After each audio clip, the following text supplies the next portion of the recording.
अस्ट्रेलियाको मेलबर्न बस्ने अनुराधा पङ्गेनीको मन नेपालमै छ। नहोस् पनि कसरी नवलपरासी घर भएकी उनी अस्ट्रेलिया आएको भर्खर 1 वर्ष भएको छ। व्यवसाय अनुसन्धानमा स्नातकोत्तर अध्ययनका लागि श्रीमानसँग अस्ट्रेलिया पुगेकी अनुराधा घरको निकै न्यास्रो मान्छिन्। अनुराधाको यही न्यास्रो मेटाउन केही कोसेली मेलबर्न पुर्याउने योजना बन्यो काठमाडौँमा। अनुराधालाई गुन्द्रुक असाध्यै मनपर्छ, त्यसैले अनुराधाकी दिदीले हुलाक मार्फत आफ्नी बहिनीलाई अस्ट्रेलियाको मेलबर्नमा पार्सल गरेर गुन्द्रुक पठाइदिनु भयो। अनुराधाले गुन्द्रुकसँगै अरू धेरै कोसेली पाउनुभयो अनि सँगै नेपालको धेरै धेरै माया पनि। अनुराधा र उनको नेपालप्रतिको मायालाई जोडिरहेको छ हुलाकले। मैले सामानहरू चाहिँ गुन्द्रुक, पट्टा अनि त्यसपछि अचार अनि त्यसपछि पुस्तकारीहरू मगाएको थिएँ कि अनि अरू पनि सामानहरू मगाएको थिएँ। हुलाक सेवाले चाहिँ अहिले यति राम्रो इनिसिएटिभ ल्याएको रहेछ कि नेपालबाट टाढा बसेको मान्छेलाई पनि नेपालको खानेकुराहरू घर घरमै पुऱ्याइदिने क्या। लाइक म अब झोलामा एयरपोर्टमा के भन्ला भनेर डराउनु परेन क्या। प्याकिङ गर्ने, लेबल गरेर अनि राम्रोसँग अस्ट्रेलिया आउँदो रहेछ। अनि मलाई चाहिँ एकदमै खुसी लाग्यो। मैले सामान पुछेको दिन एकदमै खुसी भएँ। त्यो सामानहरू जब मैले मेरो साथीहरूसँग लगेर पुस्तकारीहरू बाँडेँ अनि घर यहाँ सँगै बस्ने दिदीहरूसँग गुन्द्रुकहरू बनाएर खाएँ, यस्तो खुसी लाग्यो नि मलाई, यति खुसी लाग्यो म भन्न सक्दिनँ। त्यसको लागि वर्ड चाहिँ छैन। कुनै समय चिठी पत्र मात्र बोक्ने हुलाकले देश विदेशमा पार्सल पुर्याउन थालेको पनि धेरै वर्ष भइसकेको छ। यसबीचमा हुलाकले लाखौं ton parcel Europe, America, Japan, Australia लगायतका देशमा पुर्याइसकेको छ। अझ यही पार्सल पनि द्रुत सेवा अर्थात् EMS मार्फत हुन थालेको छ, जसले तपाईको पार्सल नेपालबाट जुनसुकै देश पठाउन मात्र 2 देखि 3 दिन लाग्दछ। सुन्दा अपट्यारिलो लाग्ला, तर यो यथार्थ हो। सामान मगाउनु मिल्छ नेपालबाट हुलाक सेवा युज गरेर। तपाईको इनकेस सामानहरू हरायो भने पनि तपाईले त्यहाँ क्लेम गर्नु मिल्छ। पहिला सुरुमा नेपालको एयरपोर्टमा देखायो अनि त्यसपछि सिधै मेलबर्न एयरपोर्ट देखायो क्या। त्यसपछि त्यसको 1-2 दिनमा चाहिँ अस्ट्रेलियन पोस्टले मलाई त्यो चिठी छोडेको थियो अनि म त्यो चिठी लिएर गएँ अनि त्यसपछि मैले सामान पुगेँ क्या। त्यति सजिलो रे के, कतै केही भएन के। I am very happy. अहिले विश्व नै एउटा गाउँ बनेका बेला प्राय हरेक घरका कोही न कोही सदस्य विदेश बस्छन्। यस्तोमा परिवारका सदस्यहरूबीच एकापसमा माया र सम्झना ताजा बनाउनका लागि कोसेलीहरू आदान प्रदान गर्न हुलाक एउटा बलियो सहारा बनेको छ। अनि ती कोसेलीहरू पनि समयमा नै पाइयो भने त माया अझै गाढा र यादहरू बलिया बन्छन्।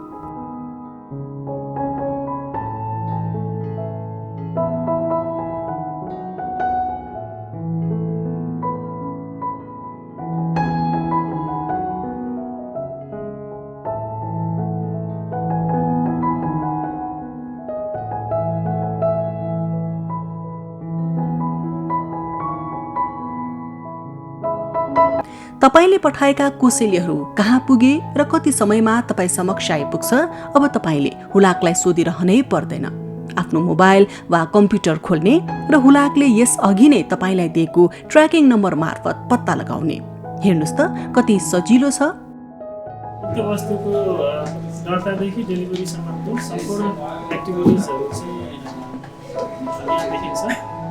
जस्तै हाम्रो टेक्निकल भाषामा आइटिबिएम भन्छौँ। त्यो चाहिँ हुलाक वस्तुको बारेमा डिटेल्स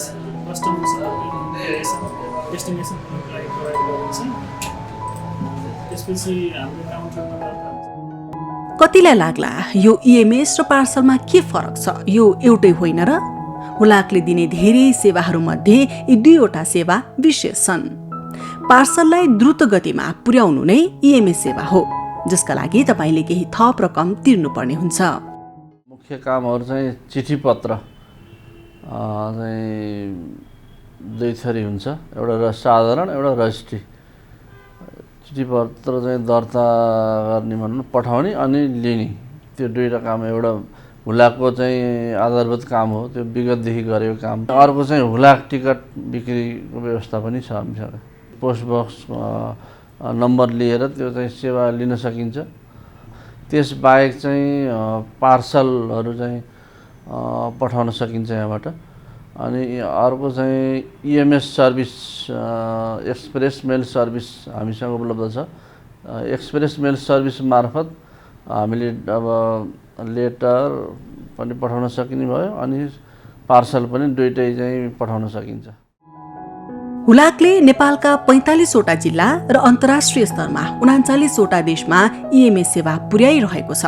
साथै देशका 77वटा जिल्ला र 75वटा देशका 92वटा गन्तव्य स्थलमा पार्सल सेवा प्रदान गरिरहेको छ। यसरी सेवा आदान प्रदान भइरहेका मुलुकहरूमा धेरैजसो जापान र दक्षिण कोरिया रहेका छन्। यहाँ बसेको नेपाल हुलाक चाहिँ विश्वको अन्य देशको पनि हुलाक हो। यो भने अरू देशमा अवस्थित भएका हुलाक कार्यालयहरू नेपालको पनि हुलाक हो भनेको विश्वभरि हुलाक भनेको चाहिँ ग्लोबल हुलाक नै हुने रहेछ। त्यो हुँदाखेरि हाम्रो चाहिँ 39 देशसँग इएमएस छ बाहिर विदेशमा। अनि पार्सल हामीले 75 देशका 92 गन्तव्यमा पुर्याएका छौँ। देशभित्र 77 जिल्लामा हाम्रो लेटरको क्याटेगोरी 77 जिल्लामै छ, पार्सलको छ। इएमएसको चाहिँ 45 जिल्लामा छ।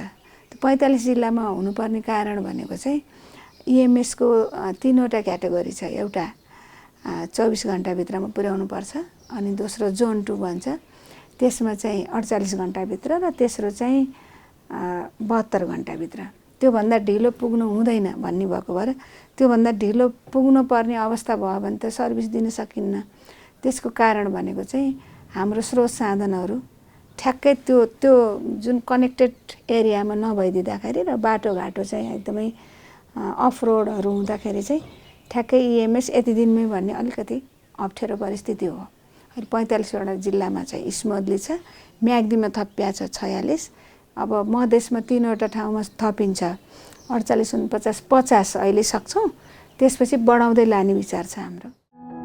विदेशमा पार्सल पठाउँदा प्रेषक र प्रापकको नाम, सम्पर्क नम्बर, इमेल ठेगाना, पोस्टबक्स नम्बर र पत्राचार गर्ने ठेगाना अनिवार्य भर्नुपर्छ। यसैगरी प्रापकको गन्तव्य मुलुकको नाम पनि लेख्नुपर्ने हुन्छ। प्रेषकले आफूले पठाउन खोजेको इएमएस वा पार्सल भित्रको सामानहरूको छुट्टा छुट्टै घोषणा गर्नुपर्ने हुन्छ। त्यो भनेको तपाईले पठाउन खोजेको सामानहरू हुलाकबाट पठाउन प्रतिबन्धित तथा निषेधित वस्तुहरू होइनन् भनेर कबुल गर्नु हो।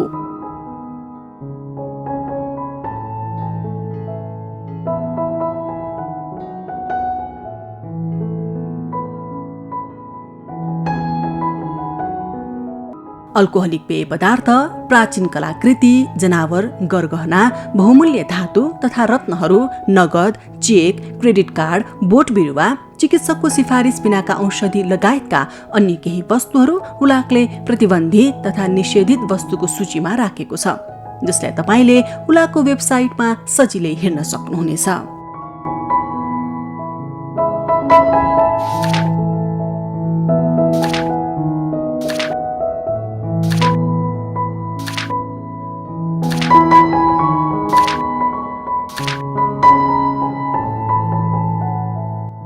जापानमै रहेकी आफ्नी दिदीको सन्तानलाई लिटो पठाउनुहोस् वा जापानमै रहेकी बहिनीको ग्रेजुएसनका लागि कपडा पठाउनुहोस् वा बङ्गलादेशबाट साथीलाई व्यापारिक नमुना मगाउन हुलाक सबैको आत्मीय साथी बनिदिएको छ।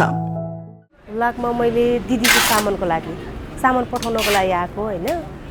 अनि यहाँ फेरि पहिला पनि हामी आइरहेको धेरै भइसक्यो, लगभग हाम्रो 5-6 वर्ष नै भइसक्यो कन्टिन्यू पठाइरहेको के सामान। अनि बच्चाको सामानहरू हो, लिटो पिठोहरू हुन्छ नि त्यस्तो, अनि उनीहरूको कपडाहरूको त्यस्तै सामानहरू मात्र हो। मेरो बहिनी चाहिँ जापान बस्छ, उसको ग्रेजुएसन आउनुला त्यसको लागि चाहिँ सामानहरू कपडा पठाउनलाई आएको। साथीहरूले भनेको सुनेर थाहा भएको मैले चाहिँ, उनीहरूले पठाउँदो रहेछ। अनि म नि कस्तो हुँदो रहेछ अरूतिर भन्दा यहाँनिरबाट सजिलो छिटो पुग्छ अरे भनेर अनि यहाँ आएको। मेरो एकजना साथी चाहिँ बङ्गलादेशमा हुनुहुन्छ। उहाँले चाहिँ यो बिजनेस, यो कपडाको बिजनेसको बारेमा चाहिँ स्याम्पल पठाइदिनु भयो हो। त्यो स्याम्पल लिन आएको, म पिकअप गर्न आएको।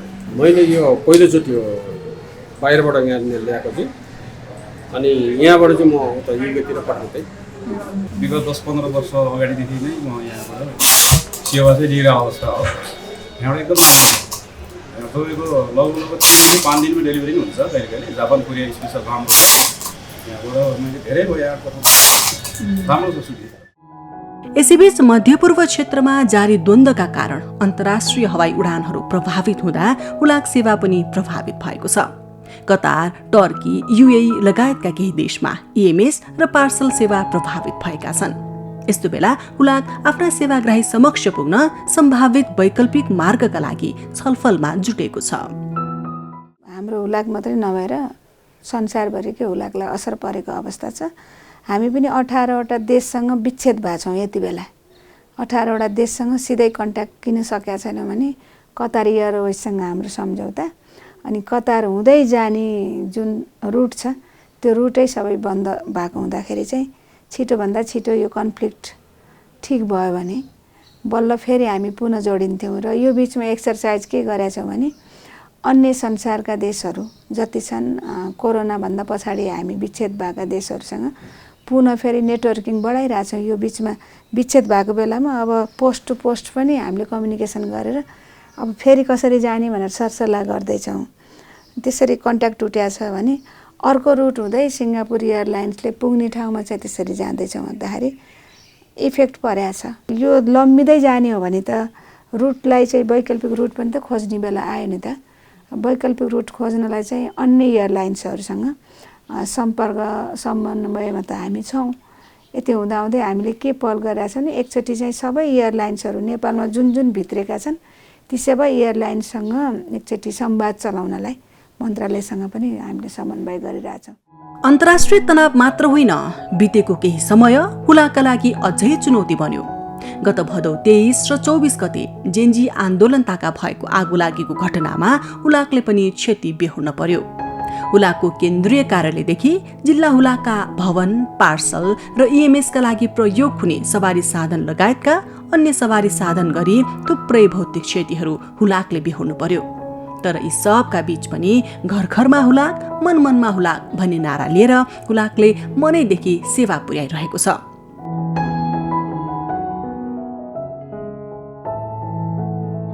क्षतिपछिको पुनःस्थापनालाई जारी राख्दै हुलाक आफ्ना कर्मचारी सुदृढीकरणमा पनि लागेको छ। यसका लागि हुलाकले हल्कारा र हुलाकीलाई कम्प्युटर र ड्राइभिङ सम्बन्धी तालिम दिएको छ, जसको मुख्य उद्देश्य भनेकै हुलाकबाट सेवाग्राहीका लागि समयमै सेवा पुर्याउनु हो। अलिक बढी टुरिस्ट आउने जिल्ला भएकोले गर्दाखेरि पनि हाम्रो हुलाक वस्तुहरू त नर्मल आउने जाने बाँड्ने भइ नै रहन्छ। अब टुरिस्टहरू आउँदाखेरि यो ठ्याक्कै दरबार स्क्वायर सेन्टरमै भयो, हाइवेमै पनि भएकोले गर्दा उहाँहरू एकचोटि पोस्ट अफिस छिर्ने भन्ने पनि हुन्छ। सामान्य इन्क्वायरीको लागि मात्र पनि आउनुहुन्छ र आइसकेपछि उहाँहरूले चाहिँ धेरै जसो पोस्ट कार्डमा आफ्नो सन्देशहरू पठाउने, लगभग चाहिँ महिनाको 400-500 चाहिँ हाम्रो पोस्ट कार्ड नै जाने गर्छ। पोस्ट कार्डबाट चाहिँ उहाँहरूले पोस्ट कार्ड सेवा युज गर्नुहुन्छ। अरू इन्क्वायरीको लागि पनि हेर्ने हुँदाखेरि त उहाँहरू अब जस्तो 1-2जनाले पोस्ट कार्ड पठाउने त्यो सेवा लिने हुँदा पनि उहाँहरू 4-5जनाको एउटा ग्रुपको हिसाबमा आउनुहुन्छ। उहाँहरूले इन्क्वायरी गर्ने, नेपाल पोस्टको बारेमा हेर्ने सुन्ने चाहिँ यहाँ गर्नुहुन्छ। हुलाकले पनि काम गर्न सक्छ है, भोलिका दिनमा हुलाकले अझै स्पेस छ है भन्ने सपना देख्यौँ। त्यो सपना जिल्ला हुलाक कार्यालय गोर्खाले देखिरहँदा हामीले पासपोर्ट हामीले लग्न सक्छौँ, घर घरमा लाइसेन्सहरू वितरण गर्न सक्छौँ। किन भन्दा देशैभरि हुलाकको चाहिँ पालिकासम्म नेटवर्क रहेको एउटा सङ्घीय संरचना हो हाम्रो। हामीले गभर्मेन्टको सर्भिस डेलिभरी गर्न सक्छौँ भन्ने सपना देखिरहेको बेला अहिले सरकारले पनि त्यही किसिमको भनौँ न 100 बुद्धे कार्यसूचीमा चाहिँ 27औं नम्बरमा चाहिँ हुलाकलाई चाहिँ गभर्मेन्ट सर्भिस कुरियरको रूपमा विकास गर्ने भन्ने कुरा ल्याइसकेपछि हामी एकदमै खुसी भयौँ। राजधानी होस् वा मोफसल, महल होस् वा छाप्रो, साक्षर होस् वा निरक्षर, सुख होस् वा विपद, जहाँ जहिले पनि हर घरमा मन मनमा बस्ने सपना बोक्दै हुलाक अघि बढेको छ। कुनै कालखण्डमा सूचना आदान प्रदान तथा सञ्चारको एक बलियो खम्बा बनेको हुलाक बदलिदो समयमा बदलिदो प्रविधिसँगै सूचना तथा सञ्चारको एक बलियो आधार बन्ने पथमा लागेको छ, जहाँ तपाईका पासपोर्ट, ड्राइभिङ लाइसेन्स, शैक्षिक प्रमाणपत्र लगायतका सम्पूर्ण सुविधाहरू हुलाकले तपाईको हातमा, तपाईको घरमा पुर्याउनेछ। यसैबीच सरकारको शासकीय सुधार मार्गचित्रको 27 नम्बर बुदामा हुलाक सेवालाई गभर्नमेन्ट कुरियर सर्भिस अर्थात् सरकारी कुरियर सेवाको रूपमा महत्त्व दिएकाले हुलाक आफ्नो सेवामा अझ क्रियाशील हुन थालेको छ। ठ्याक्कै जनताले थाहा नपाएको बिचमा अलिकति सुस्ताएको, त्यसपछि फेरि स्मुथ हुँदै आउँदा पनि जनताले थाहा नपाएको अवस्था। अनि इमेल इन्टरनेट भएपछि हुलाक किन चाहियो भन्ने जुन माइन्डसेट छ नि त्यो होइन नि। विकसित देशमा पनि हुलाक झनै मजबुत भएको छ। त्यो हुँदाखेरि हुलाक हिँडिरहेको, यसलाई अझै धेरै हिँडाउन, हुलाक छ भनेर चिनाउन सरकारले चाहिँ आँखा खोलेको अनि प्रायोरिटीमा राखेको अवस्था अहिले छ होइन। यो हुँदाखेरि अहिले त ठ्याक्कै मैले जहिले पनि भन्ने गर्छु होइन, यो हुलाक भनेको हाम्रो मुटु हो। मुटुले जब ब्लड जताततै पठाउँछ अनि मात्रै ब्रेन चल्छ, हात चल्छ होइन, हात खुट्टा चल्छन् भने जस्तो शरीरको जसरी सबै अङ्ग उत्तिकै महत्त्वपूर्ण छ, यो हुलाक त्यत्तिकै महत्त्वपूर्ण छ र त्यसमा पनि यो मुटु हो। त्यो हुँदाखेरि नागरिकलाई नजिकै लाने माध्यम भनेकै हुलाक हो। किनभने अहिले जस्तो टेक्नोलोजी नहुँदा पनि त यो हुलाक त गाउँ गाउँमा गएको थियो नि त। विश्वयुद्धको बेलामा, पहिलो दोस्रो विश्वयुद्धको बेलामा समाचार पनि उसैले लान्थ्यो ल्याउँथ्यो भनेपछि अहिले त्यसको अलावा पार्सल बोकेर जान्छ, गिफ्ट बोकेर जाला, अन्य कुरा थपिँदै गएको छ भन्दाखेरि अहिले चाहिँ हामी अब पासपोर्ट पनि घर पुर्याउने थालनी गरिसकेका छौँ। यो लाइसेन्स पठाउने काम चाहिँ हुलाकले पहिलोपटक गर्यो। यो मात्रै नभएर अब ल्याबका स्याम्पल हामीले जुन सुरुमा एकतर्फी गरेका थियौँ भने अब चाहिँ दुईतर्फी रूपमा स्याम्पलहरू पठाउन लाग्छौँ। त्यो स्याम्पलले गर्दा कति राहत हुन्छ नि त। विराटनगरबाट काठमाडौँ आउनु परेन, कर्णालीबाट काठमाडौँ आउनु परेन। त्यो हुलाकले बोक्छ अनि बोक्दा पनि मजाले कोल्ड चेन मेन्टेन गरेर होइन, आइस ब्यागमा राखेर ल्याउँछ। अब हामी ओपन युनिभर्सिटीसँग पनि बैठक गरिसकेका छौँ, उहाँहरूको सर्टिफिकेट पनि बोक्छौँ। मध्यपश्चिम विश्वविद्यालयसँग घर घरमा हामीले सर्टिफिकेट पुर्याउन थालेका छौँ।